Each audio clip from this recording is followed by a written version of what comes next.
I never liked to go to school when I was young, so I thought, why should I put her through something? When she became 15 and cleared her 10th standard, I took her out of formal education. And then she said, "You're teaching everybody so many things, you're not teaching me anything." I said, "This is all you need to know."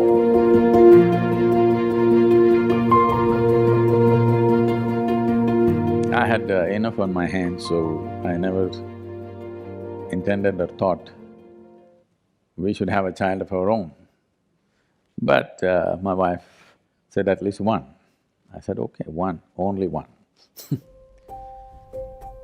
So that happened, and from the age of… when she was an infant, 3.5 months of age, I drove across South India with her strapped to my front seat of the car, me driving alone, just my one hand here, one hand on the steering wheel. This was the time we were building Isha Foundation, so I travelled extensively, and she was travelling with me when she was 3.5 months old infant. So first 4 years she grew up in the car with me and in many people's homes.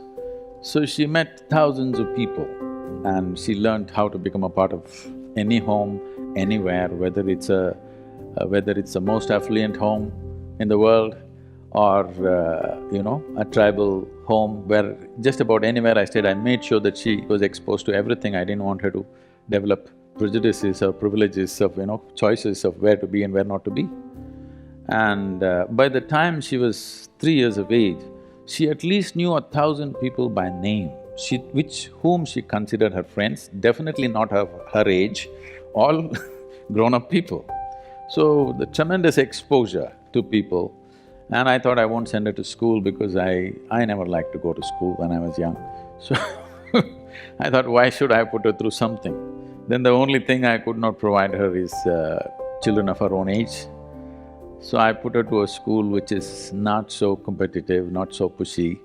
So I looked for a school which was started by J. Krishnamurti, and I put her there so that it's easy. And I said, further you go easy on my girl, because I'm not going to look at a report card.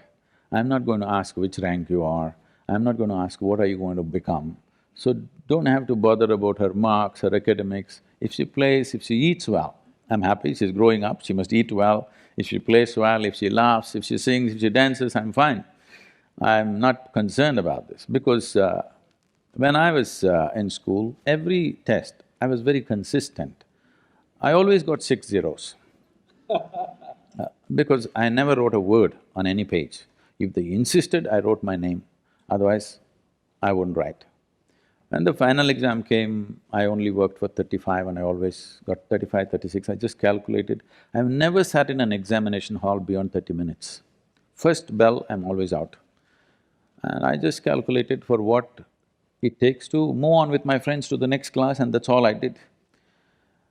Why I'm saying this is, this whole thing I used to watch as a child. When the report card came every month, some children are crying in the classroom because they've got not the marks that their tiger parents want, and some are strutting around because they are first or second or whatever. Whenever the teacher gave me the card, this report thing, I just took it and gave it to my father. I never ever opened and saw, because I thought this is a transaction between the teacher and my father. I don't want to intrude and see what is going on there. So I particularly requested the principal of the school, don't worry about my girl's education, I just want her to be with children of her age group.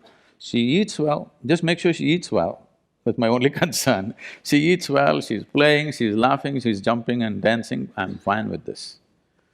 So when she became 15 and cleared her 10th standard, I took her out of formal education, and because it was her mother's dream and the girl also was very interested, I put her into dancing and she went into Bharatanatyam, and now she's one of the upcoming artists in the country. So I never treated her as a child, first thing. From the age of 2, from the time she started speaking, I always treated her as an equal, as an adult. I put whatever we're building a foundation, it's run by volunteers. Volunteers means we're doing variety of work. We're running businesses, we're running major projects and activity across the globe.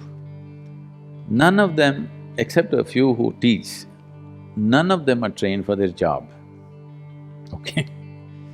Because I can't wait and pick somebody from IIT or IIM or something. Those who get rejected by all of you, probably they come to me. Whoever comes, I take them and put them into this job, that job, all kinds of jobs. So what can be done with one word? I have to speak 100 words to make them understand, for them to stay on the job, to remain committed, to keep it going. And because they're volunteers, you can't fire them. You can't fire them for inefficiency or this or that. So whatever problems in the organization, in the management, in individual people's problems, adult problems, all kinds, I always, once in a way, I gave her one of the problem and said, "What is it?"